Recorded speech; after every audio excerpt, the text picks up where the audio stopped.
verse 11.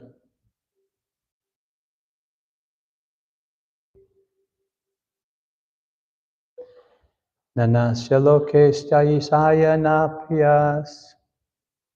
Nanasya loke stayaya na priyas. Nayasya loke stayat isaya na priyas. Tato priyadya vritam priyat manaha. Tato priyadiha vratyam priyat manaha. Tasmin samastatmani mukha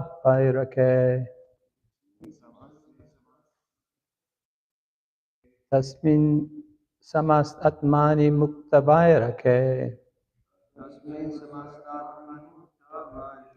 Vidbhavantam katat pratipayat. Devavacha nayasya loke stayai na priyas. Tato priyadiha vritam priyat manaha. Tasmin samastatmani mukta vairake. Vite bhavatam katamam prati prayat.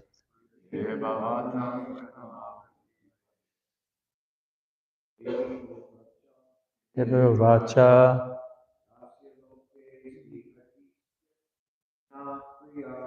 ayasya loke stayati sayana priyas. Tato priya deha pritam priyat manaha. Tasmin samasatmani mukti vairake. Vite bhavatam katai mamya priyat. Devavacha nayasya loke stayayana priyas. Tato priya deha pritam priyat manaha. Tasmin samastatmina mukta vairake.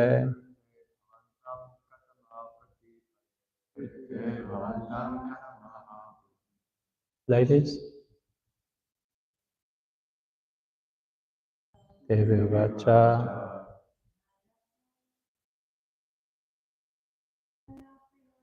Astaya loke staya isaya na priyas.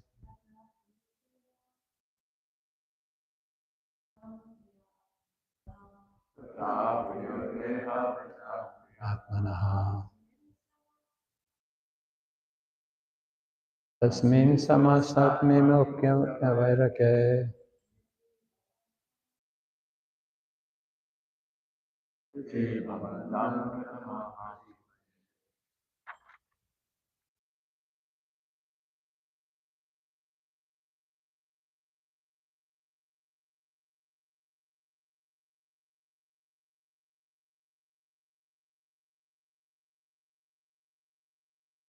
Sati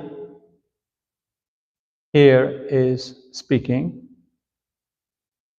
the first of 13 verses in which she castigates Daksha, her father. As we have been reading, Sati pleaded with her husband, Lord Shiva, that she attend the function that was arranged by her father at her birthplace in her father's house. Shiva withheld permission, so Sati went anyhow. She observed that Shiva was not being received proper regard in the function, and she herself, who had previously been her father's pet, her favorite daughter among so many daughters, because he was a Prajapati, his business, his service was to propagate the world, so he had many, many, many offspring, but she was the favorite, then she was being ignored. So this has upset Sati very much, and at this point she decides to speak out against the indignity and what she perceives to be a huge aparad or offense. Of Shiva, she says, Atisha Yanaha, that he is having no rival. Where? Loki, in this world. He is Priya, he is very dear. She said, Mukta Vairake, he is free from any enmity. He is Priya Atmanaha. He is the most beloved. And in this same verse, she refers to Daksha. She said, Daksha is Pratidayat. She said he would be envious. Apriyaha, he is an enemy. So, the verses, the followers of Lord Daksha, the verses, the blessed goddess said, Lord Shiva is the most beloved of all living entities. He has no rival. No one is very dear to him, and no one is his enemy. No one but you could be envious of such a universal being who is free from all enmity. In the Bhagavad Gita, chapter 9, verse 29, Krishna says, I envy no one, nor am I partial to anyone. I'm equal to all. That verse is Samaham Sarvabhuteshu. This is also stated in the Vedanta Sutra in chapter 2, section 1, verse 34. In Vedanta Sutra it is said, Vais amyanyer grinaye nasadek satvataha hi darsh anyati. That the Lord is never partial to any living entity, for each person is situated according to their own karma. Lord Shiva, he is not concerned with the drama of what Daksha is doing or ignoring him. Lord Shiva is perceiving these entities embroiled in material consciousness rather like children playing in the sandpit. And one is doing this and one is doing that. But what is the consequence to a person of an adult person, a person of higher consciousness, a more mature person? So each person in the material world is simply enjoying or suffering the reactions to their own previous activities. Sometimes it's good, sometimes it's bad, but there are never any victims. There are only volunteers because of the agency of free will. The desire of the Lord is that we enjoy with Him eternally in one of the primary rasas. That is our function, that is the entire cause of our existence. But because of our exercising our free will, we are in so many precarious situations. But Sati is saying Lord Shiva is not concerned with this. In this verse in Bhagavad Gita, Lord Krishna himself, he is not favorable to any living entity. He does not try to change their situation. Neither is he adverse to any entity that he thinks that they deserve this situation. It's simply people, they are having the results of their own activities.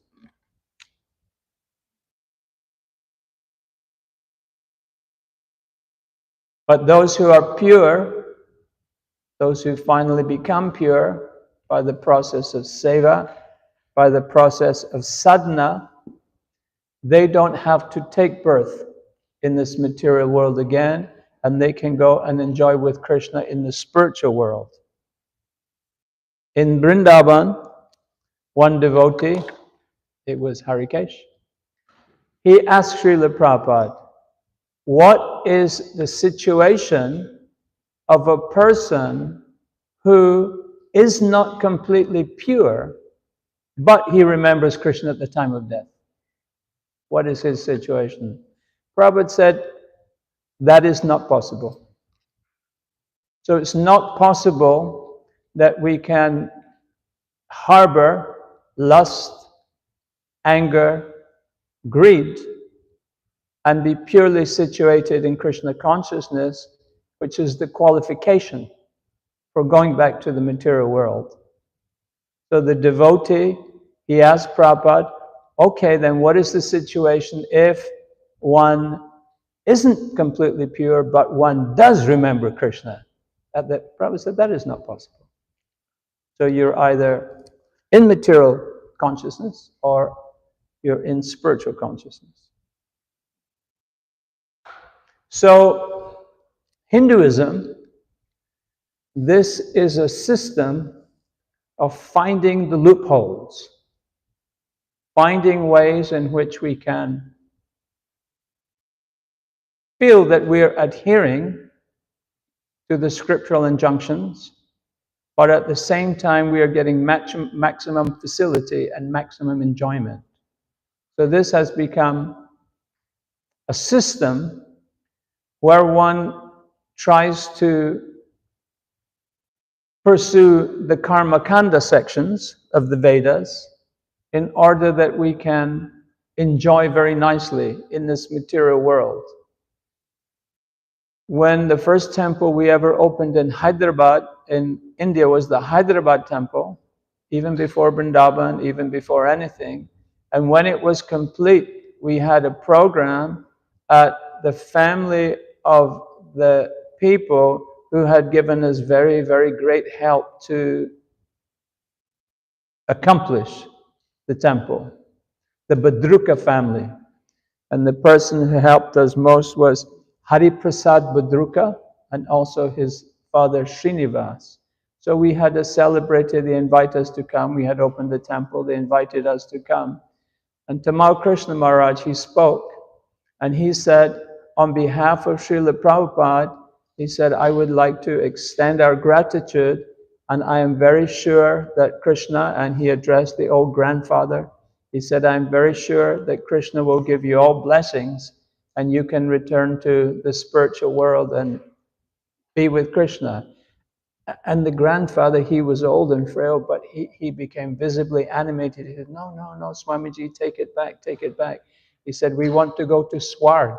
We don't want liberty. We want to enjoy in heaven. We don't want. So it's a system where there is trying to maximize enjoyment.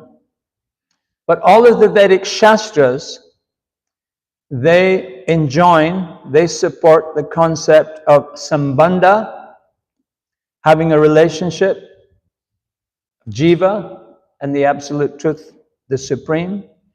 Abhideya, the means of obtaining that objective, and prayojana, to achieve the very object of pursuit. In the Chaitanya Charitamrita, in the Madhya Lila 20, verses 124, 125, when Lord Chaitanya is instructing Sanatana Goswami, Lord Chaitanya instructs that Sri Krishna is the person with whom we need to have sambandha. He said that bhakti is the means of abhideya and prem, love of Krishna. This is prayojana.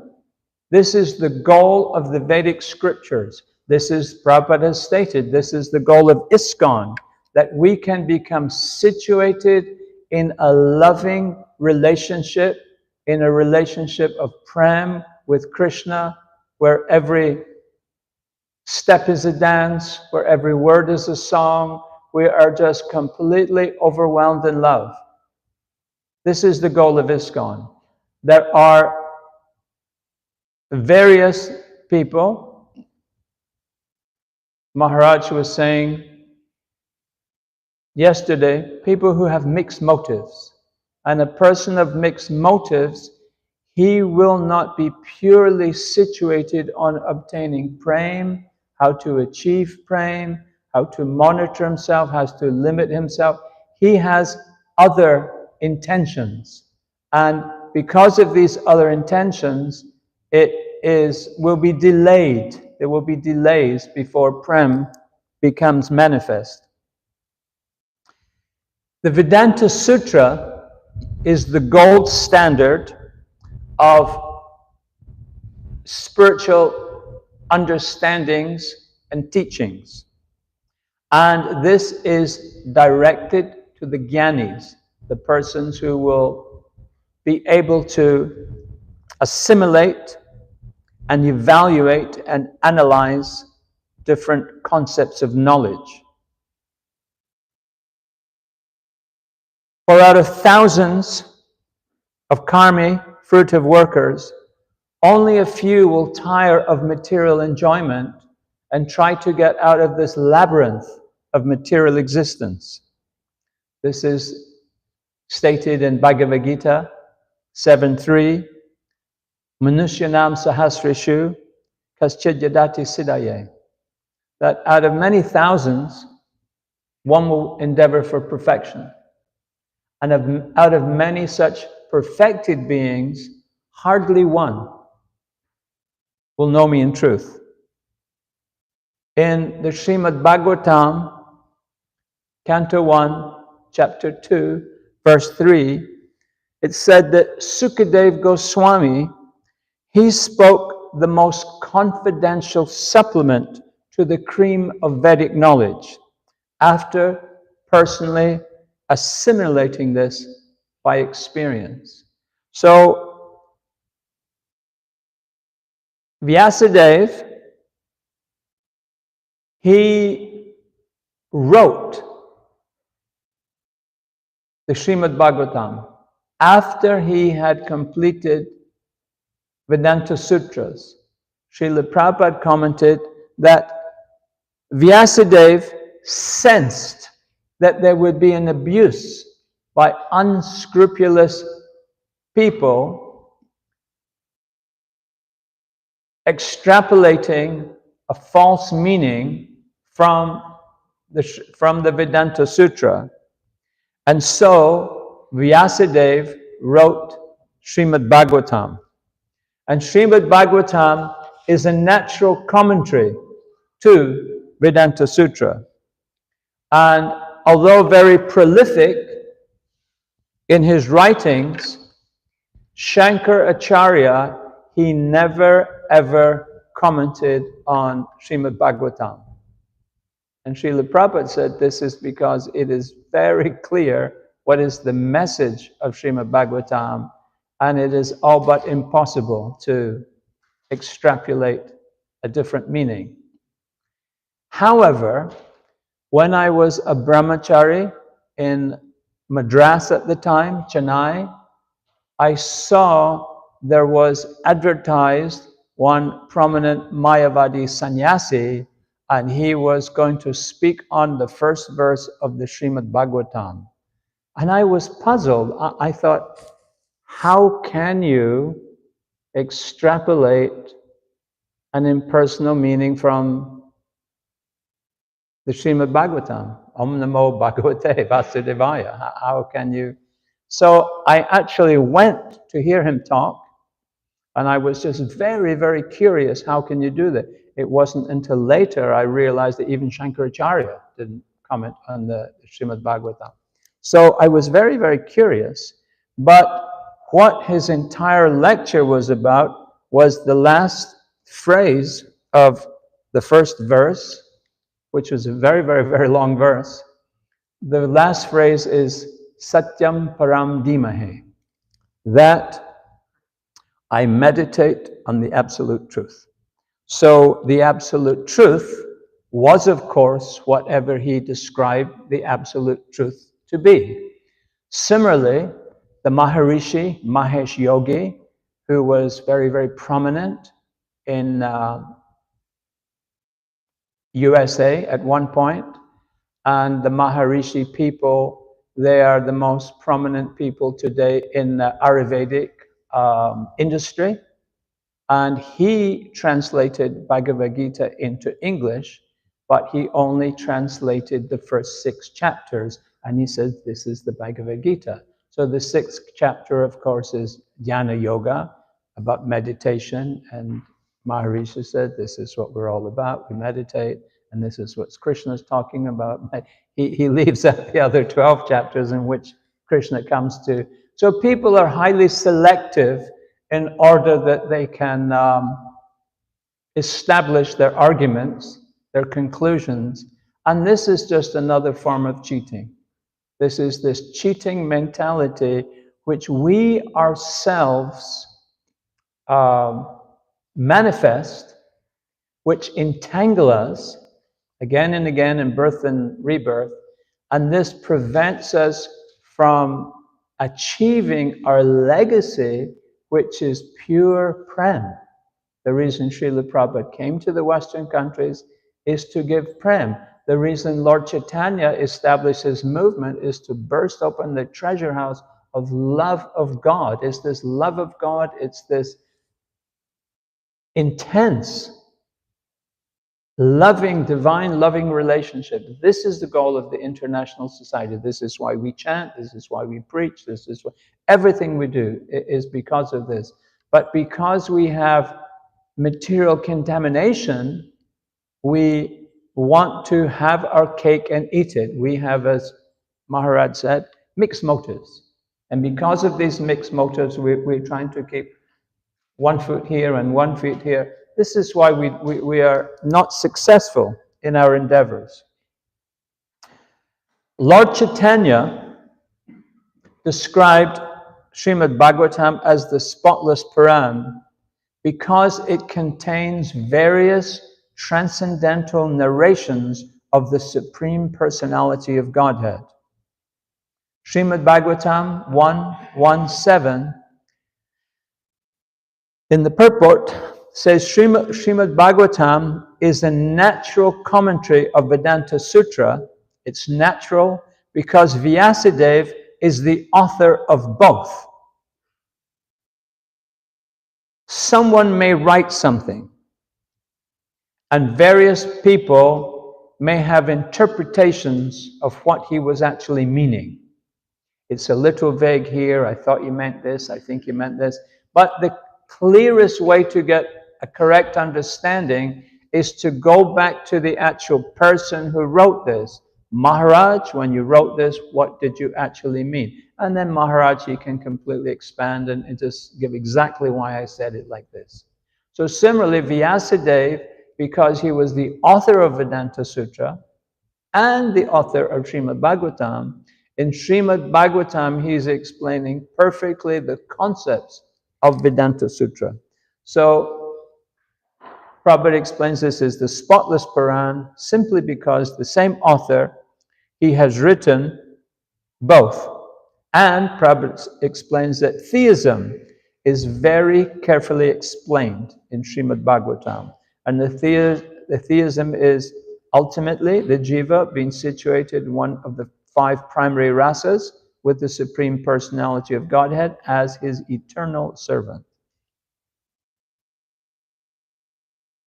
Srimad Bhāgavatam was written to enable an understanding of the absolute truth through logic and reasoning using the various pramanas. And the various shastras, all of the different shastras, are supportive of each other. Srimad Bhāgavatam is an expansion on Bhagavad Gita, and Srimad Bhāgavatam is a natural commentary of Vedanta Sutra.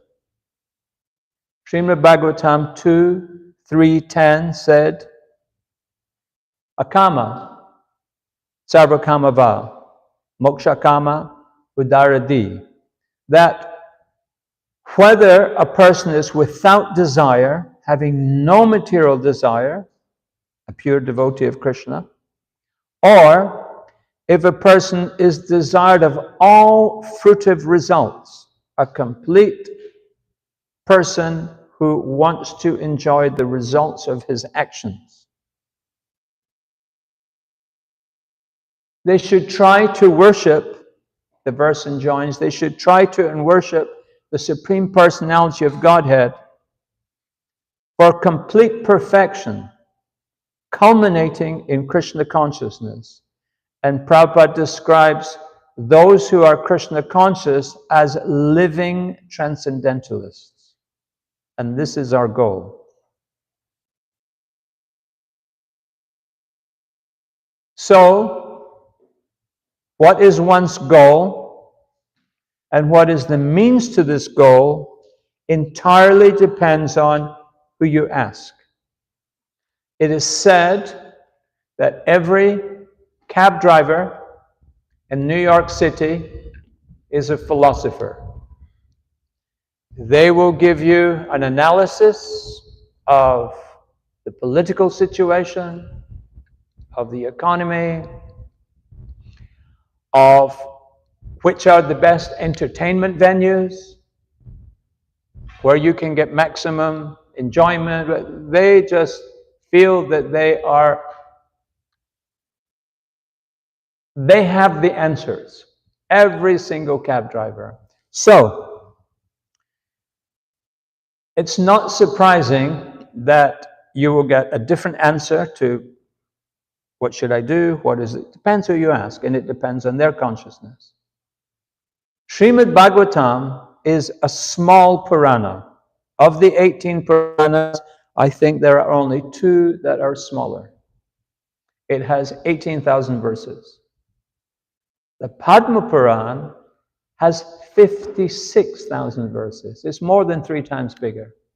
And the largest of the Puranas, the Skanda Purana, has 80,000 verses. It's 5 times bigger. So the Srimad Bhāgavatam was the last Purana to be written.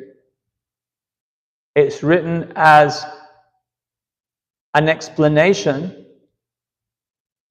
of Vedanta Sutra, and Vyasadeva has written it very succinctly, very precisely. There's no superfluous comments or inclusions. So we can understand that every single chapter, every single narration, every single mention of every single personality, every single activity is very highly instructive. So, Sati, at this point, has a very fixed mood, and she has confronted her father Daksha for his disrespectfulness. So this is directly thought to be pertinent by Vyasadeva for us cultivating an understanding and a purification which allows us to enter into the mood of understanding Krishna and understanding our relationship with Krishna, the better to manifest and cultivate an attitude of prem towards him. So Sati, she is very indignant, she is very confrontational with her father, saying that he has committed a great aparad towards Shiva. In the 9th canto of the Devi Bhagavata, there is an explanation for Daksha's hatred. When Brahma was creating man, Devatas, Asuras, Manusha, Devata, Asura, some of the Asuras very forward and very ferocious, decided to do penance to gain more powers. And they did a lot of austerities and they became very powerful. On seeing this, Brahma, he instructed his Prajapati sons, 23 sons. He instructed them to do penance, to propitiate, to please the Devi, Durga, in order to get the Asura's powers nullified or at least made less. So they went to the Himalayas, they meditated, they did austerities for a long time, and eventually the Deva was satisfied. She diminished the powers of the Asuras, and she told Daksha that she will incarnate into his family and become his daughter. In time, Sati was born, and in time she married Shiva. And at about that time, Durvasa Muni, he got a special garland from Jagambika, special celestial garden with beautiful perfume. Whenever I hear something like this, I think of gardenia, which to my experience is the most beautifully fragrant flower. And he took this garland home with him, Daksha. But that evening, with his wife, he committed some offense. The garland became impure, and Daksha was immediately cursed that he would hate both his daughter and her husband Shiva. So, this is why Sati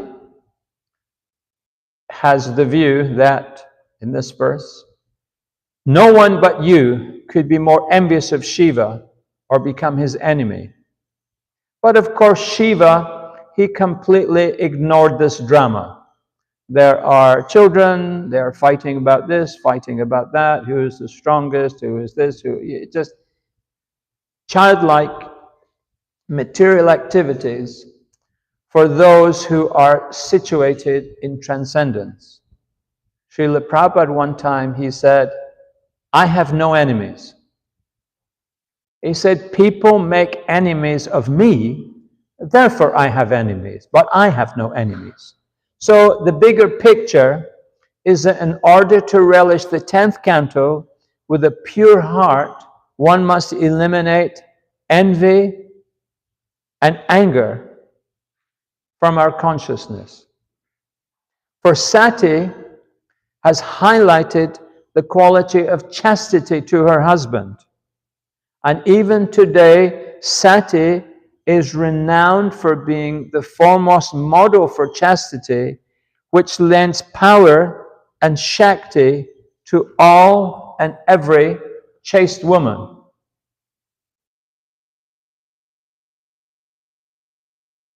This power that the jiva has inherently, although they're placed in a material woman's body, is not something contemporary Indian people readily accept. That a jiva soul within a woman's body have inherent Shakti and power and are often even more capable than the jivas in the man's body. A man is stronger, but may not be stronger than a woman athlete who does powerlifting. A man may be quicker, but perhaps not as quick as an Olympic athlete who... So there are women who can train in particular things. Women can be chess champions, so many things. So it's not that the average man may outrank the average woman, but it's not to say that every man outranks every woman, but still somehow or other, people of the Indian subcontinent, they are very much of this view that if a person is in a woman's body, then they are inferior. It seems that this is owing to two factors. The first factor is that invaders colonized India for hundreds of years and imposed upon India their culture and the institution of parda, that there should be separation. As a result, particularly in areas where it was highly big Islamic population, there are modes of conduct which are essentially Islamic. For example, in India, a woman is not required to cover her head until she's married. But in Islamic areas of India, they very much expect and demand that girls cover themselves completely, and even at a very young age, girls from the invading culture, they cover themselves completely. And the other factor, so this is a factor of why today in India there is a hybrid of two different cultures, and it's not a Vedic culture, and largely the people don't follow Vedic culture. They follow a hybrid culture with a lot of the invading mentality. And so this results today in the attitude that the average Indian person has to the average female.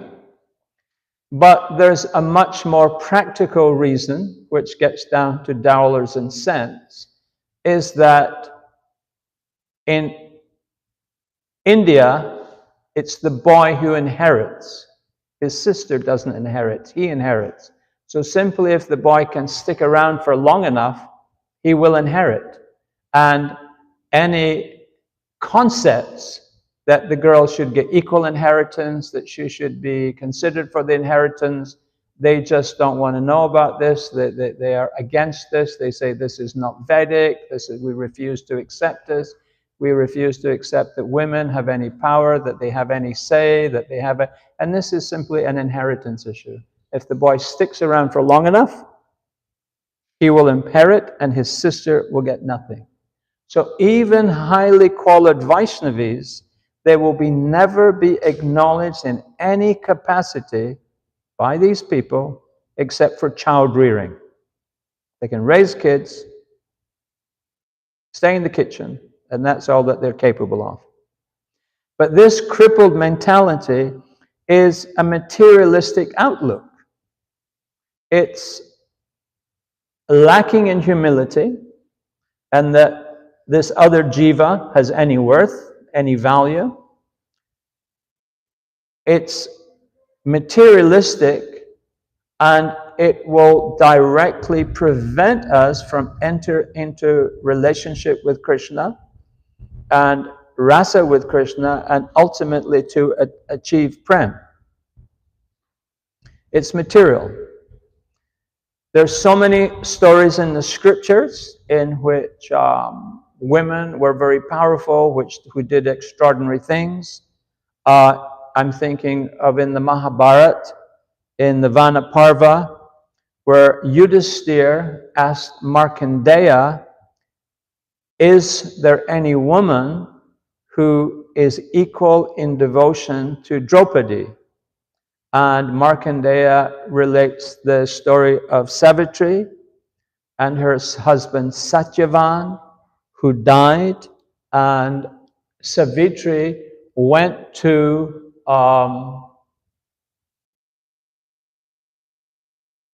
Yamaraj, and by her dedication, by her perseverance, and by her intellect, she retrieved her husband from death. And again, he joined her, and he was the whole essence of Krishna consciousness is that we have to take what we are given and use it in the service of Krishna, not that there is anything that can't be used, not that we are going to make some kind of limitation about what can be used. So every single person must get full facility to fully engage in seva and sadhana so that they too can become united with Krishna, so that they can develop a rasa with Krishna. One time in Calcutta, in the evening, one Marwari gentleman came. He was an old man. I was young, so probably wasn't as old as I thought he was, but he was an old man. And he came with his Goshala person. And the Goshala person, he brought up 2 churns of milk.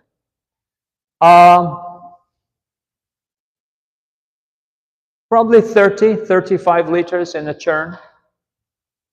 He brought up 2 of these churns, and the gentleman told Prabhupada that he wanted to offer this milk to the deities.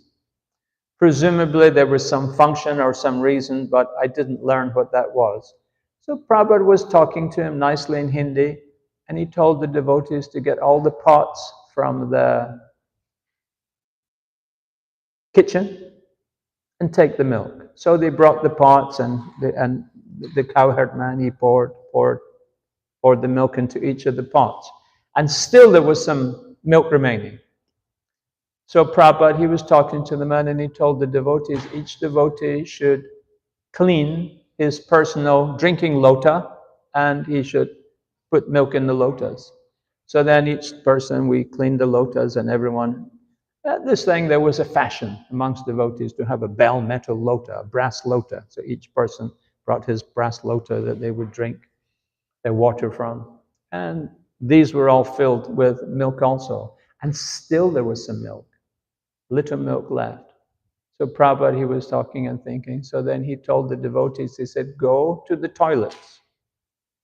And in each of the toilets, because Prabhupada would use one of the toilets, there were 2 toilets. Prabhupada would use one of the toilets, and in each toilet there was a big brass lota for cleaning oneself after one had relieved oneself in the toilet. And Prabhupada said, go get those lotas, give them a good clean, and bring them. And, so then they cleaned them. They were all nice and clean with tamarind and so on, lemon, nice clean lotas, and he brought them. And then one was completely filled, and I was looking, and the other one got filled except for 1 inch. It was just almost filled. And then and so the gentleman took his leave, and Prabhupada left. So then Prabhupada instructed devotees. He said, boil all this milk immediately, otherwise it will spoil, and we will offer sweet rice to the deities for Mangal Arti. He said, make it immediately. So the devotees, they took it, and they said, are lotas also? And Prabhupada said, yes, boil it all, boil it down, boil it all. And they said, and the toilet, Prabhupada said, yes, boil all the milk. And then Prabhupada gave an instruction. He said, if anyone ever offers anything to Krishna, you should take it and you should utilize it. So that person, he gets the benefit from it. So the person is volunteering something, whatever it is, you get all kinds of people. You say, hey, thank you, this is so nice. This is just what we've been looking for. And you use this, and then the person, he can start this process to go back to home, back to Godhead. Another incident I'm thinking about was in Bombay at the time, Mumbai. Achyutananda, he came to Prabhupada in his room, and he said, yesterday, he said, I was at a social function. He said, I was with one nice man, and I've been cultivating him and getting a lot of contacts from him. He's well placed in society. And he invited me yesterday to a social function, which I attended. He said, but towards the end of the function, and he said, now I think about it, I noticed people were looking at the time, wonder what time it was. So he said, almost at the end of the function, one Swamiji, he came to the function. One Mayavadi Swami, very prominent Mayavadi sannyasi in Bombay at the time. And he said he came to the function because his followers had been watching the time. He had come from USA, landed in Bombay, and they went to rush to get him to the airport, and so he could speak at the function.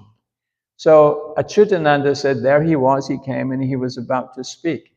He explained to Prabhupada, he said, I didn't know what to do. He said, he's a Mayavadi. Lord Chaitanya said we shouldn't listen to their bhashya, we shouldn't listen to them.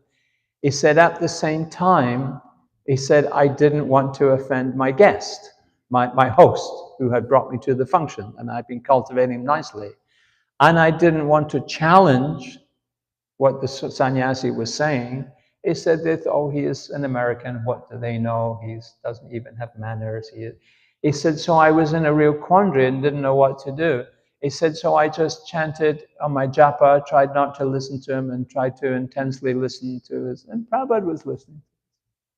And Srila Prabhupada said, yes. He said, they are envious of Krishna. He said, they're envious of Krishna. He said, every single verse which is in the scriptures, describing Sri Krishna, describing Vishnu. He said, they are thinking this, they're talking about me. I am bringing the sun up in the morning, I am the light of the star. They're thinking, he said, they're just so in illusion. Prabhupada said, I don't ever waste any time with these people. He said, there are so many innocent persons who can get the benefit of our preaching. He said, I don't waste time with them. He said, you were correct. What you did, this was correct in the circumstances. And then Chutananda continued. He said, but, he said, as soon as he's finished, because he saw me, I was among the people wearing orange robes. He said, as soon as he saw me, he came down. And he said, Hare Krishna. He said, I have just come from America. And he said, I visited Swami Prabhupada's, several of his ashrams. He said, I was very, very impressed. He said, if there's ever anything I can do for you, he said, you please don't hesitate to ask me. And Prabhupada said, okay. So then Prabhupada dictated a letter. He said, the Hare Krishna devotees in ISKCON, they are first-class Vaishnavas. They do Udrapunda, which is the Sanskrit name for our tilak. They do Trisandinam, they chant on the Gayatri, they worship Tulsi, and Prabhupada give the Sanskrit terms for all of the different activities which Srila Prabhupada had introduced us to. And he said they are first class and they should be afforded full facilities that awarded to ordinary Hindus. He said, have him sign this. And so Chutananda went back that day. And he said, we have difficulty getting into the Jagannath Puri temple because they say we're not Hindus. He said, look, and he said, yes. He read, he said, yes, no problem. So they had typed the letter on his letterhead, and then he had it typed on his letterhead, and then he signed it with love and Om, thy own self, and put his name. And we had the letter. Then it just so happened that week, this was like, it was a Saturday program, on the Monday, it just so happened that there was Bhavan's Journal, which is small Reader's Digest format. It was in Hindi and also in English, so it's a small Reader's Digest format in English, Bhavan's Journal, which is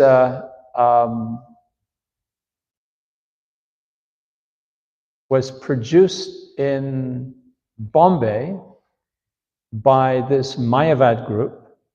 They were very highly influential. So the editors, put a question to the readers. Should non-born Hindus, such as the members of the Hare Krishna Society, be awarded the facilities that we give to Hindus? And they put it to the leaders. It was every 2 weeks that the journal came out.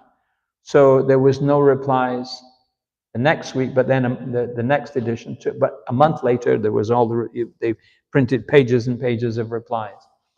Most of the Sanskrit scholars, the Gyanis, mostly Mayavadis, they said, no, it's not possible. He said, you have to be born a Hindu. And these people, it's nice what they're doing, but it's sentiment. And if they're serious, they can get born Hindus in their next life. Then they can be Hindus, but not in this life. But there was a number of people who opposed this view also, said if you're qualified, you're qualified. Iron going into the fire takes the quality. There was many, many examples. But the leading person who said they are first class, they do this, Prabhupada's letter was this Swamiji. And he was the big cheese in Bombay at the time. He was the most influential. So this was obviously, he's saying this. And these other people, they had some pedantic point, to some interpretation and so on, but this is a lesser understanding than, and then because of this, we got huge credit in the public's eye because of this person. He was willing to. So again, this is an example, I think, of Srila Prabhupada using something and let them use this, and how can we best use this in the service of Krishna? And this actually became the formula that we would use when we collected all over South India for the Hyderabad, and for this was the formula that we would go to some prominent Swamis ashram. We would tell him what we were doing. We would have some debate with him, this and this, and he said, no, you guys are okay. The first question they would ask was, they would see us, white people, wearing orange. The first question they would ask, do you accept the Vedas? No, we're Buddha. Then there's no conversation. Well, what are you going to talk about? You don't agree to the same terms. What is time? What is nature? What is karma? You don't agree on anything. How can you have it? You're wasting our time. The first question, do you accept the Vedas? The next question is, do you accept Varnashram? We say yes, and then they would quote from the Ramayana, Lord Ram, he didn't want the Sudra to hear the, and then there's different verses which, so if one studies chess, on a deep level, you can recognize that different chess champions, they had different openings which countered different anticipated moves. And so then if you get familiar, you can say, he's doing the Sicilian gambit. This is a particular, and if you're really good, you can say, well, Bobby Fischer did this in 1964 against Zarginski. And then, so you just become, he's doing, this is clever, he's doing this. So after Chutananda, Yashodananda, they would parry with it, and then they'd say, okay, because they think, they know all the classic, they know a lot more than what we thought they would, because they're just a bunch of white people. They know all the classic moves, they know the classic things, they know the Yashodananda, he would give the verses, and Chutananda, he would give the logic, and he would this, and so they would say, okay, so what can we do? Say, well, we're doing this, and could we, do you agree with this? And they say, yeah. And so, okay. And then we had a portable typewriter. We get the letterhead, type it up, get them to sign it. We get a picture with the Swami, and we're all with it. And then we get so many copies made of everything. And in each preaching team, they would go around to businesses and offices, say, sir, we're doing this, we're building a temple. Can you help us? Can you become our life member? And they would say, Swamiji, we already have our guru. We'd say, and who is your guru? He's such and such. So we had a binder with all this. Is this him? Yes, well, look, he says this, and he said, support these people. They're all doing very nicely. And here's the picture, and this is me, and that's your Swamiji, and we're buddies. And okay, then I have permission to be. So again, this was a means which, by someone willing to do something, we're willing to take their whole service. So not only did Prabhupada take the milk, which was in the toilet lota, and cook it and offer it to the deities. And we all took, not he was saying, well, take this and throw this out when the guy's down, when he leaves. No, take it, this man, he is given this and that. So this idea that we will limit some person's aspiration to become a devotee simply because it doesn't fit with our materialistic politics, which is usually very self-benefiting.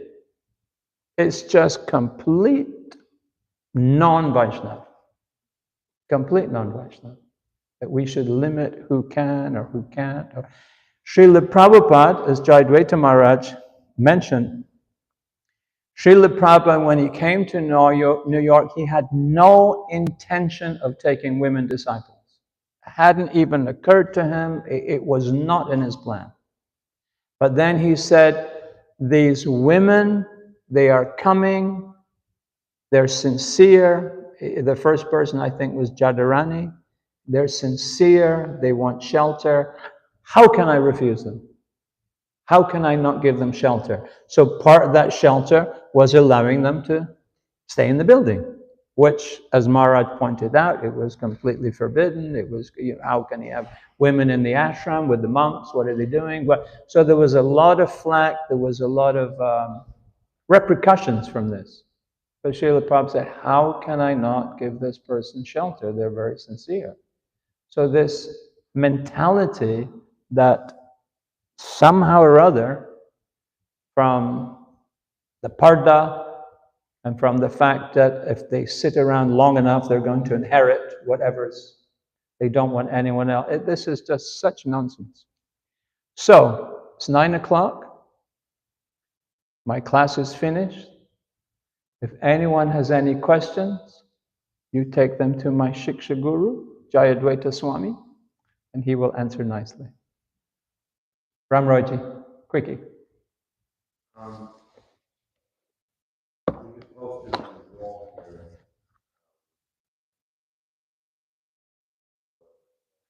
But I've experienced on public, people give us like types of beverages, candy bars, things that we wouldn't eat. And what I'm just saying what I do, and I'm just see what you think. I just kind of like make a mental offering, Krishna, please accept this, and then I'll give it to somebody. That's a very good idea. Now, what I've heard, any candy bars or any juices or any, even a little bit of caffeine that's not quite pakka, if you leave them on the 4th floor at the entrance, they can go to the women's ashram. Okay.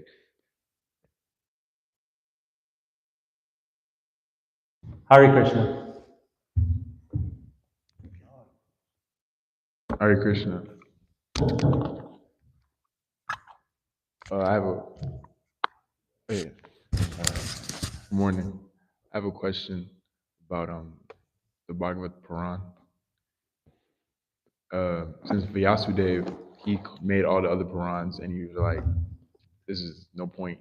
And he finally, at the end, he made the Bhagavad Puran the end all, be all, the culmination of everything. Why doesn't everyone, Indian or just anyone that follows Hinduism, follow the Bhagavad Puran? Instead, they follow everything other, everything else. If we have like a credited source like Vyasudev.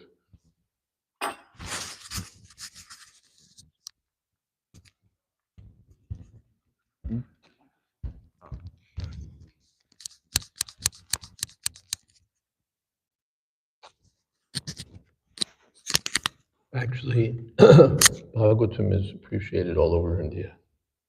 The pastimes of Krishna, the reference point is Bhagavatam. But so often people, they like the pastimes, they like this, they like that, but they don't take, what should I say? They don't take the philosophical part deeply enough, and because of who they're hearing from. If we hear the Bhagavatam or Bhagavad Gita from a pure devotee, then we'll get the book as it is and it will have effect. But if we get my interpretation, your interpretation, then it will not be so helpful. Okay? That answers? Yeah. Not quite sure why Smara Prabhu just retired, but anyway, Hare Krishna. Yes. Yes, so I know there's a pastime in the Chaitanya. You have to be very loud. Or come on over because I'm half deaf. Oh, yeah, do it that way. There's a pastime in the Chaitanya Charitamrita where I believe Raghunath Das Goswami is accepting donations from his father. And then at some point he cuts it off and says, like, I don't want to accept, be like obliged to the materialist or whatever. And Lord Chaitanya approves, even though he was using that Lakshmi to feed Lord Chaitanya. So obviously there's this perspective of whenever somebody gives something to us, we should utilize it fully in the service. But how do we make the distinction between the point Lord Chaitanya is making, that we shouldn't become obliged to anybody, versus Point that he's making that what? that we shouldn't become like obliged to a materialist, like they're giving us money or something, and trying to use their contribution in Krishna's service. Well, to not become obliged to the materialist, the main thing is don't let it stick to your fingers. We have to give everything to Krishna, otherwise what we hold on to will get entanglement from, partly for we'll be misusing the person's contribution and we'll be stealing from the personality of Godhead. So that's the main thing. Then as far as what we accept, what we don't accept, when, why. So there's considerations that Smara Prabhu was giving. Everything should be used for Krishna, and then sometimes there are other considerations also. And just to give an example, sometimes someone gives land, offers to give land for a temple or this or that. But then when you look at it, it's got all these strings attached, or the land is in dispute, or there's some huge expense that the person wants to avoid and stick on us. So then we may say, thank you, but. So, yeah, so there are different considerations. Hare Krishna. Right. Well, looks like Hare Krishna. The Prabhupada ki jai, Samaveta Bhakta Vrinda ki jai, Gaur Premanande.